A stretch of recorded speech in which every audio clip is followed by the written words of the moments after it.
Hello friends, welcome back to the new video. In this video guys, we are going to talk about how to set lock screen pattern in our vivo phone device. Guys, you want to set your lock screen pattern, so as you can set it. And guys, now let's see how to set pattern in our vivo phone device. In this video guys, I will show you how to set pattern in vivo phone.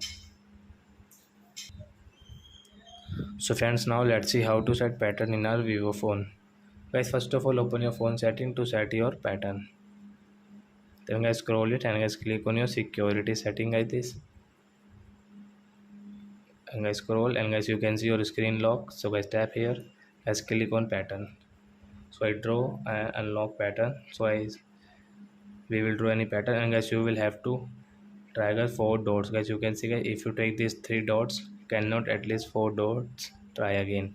So we will take this Z example for. Guys, you can choose yourself whatever you want to set pattern. Guys, done. And guys, now let's see. So you can see we have this pattern in our vivo phone device. So I hope friends we have understood how to set pattern in our vivo phone. So that's it guys, thanks for watching. Now we will meet on next video with new topic. Before going guys, please go and like my video, subscribe my channel. Bye bye friends.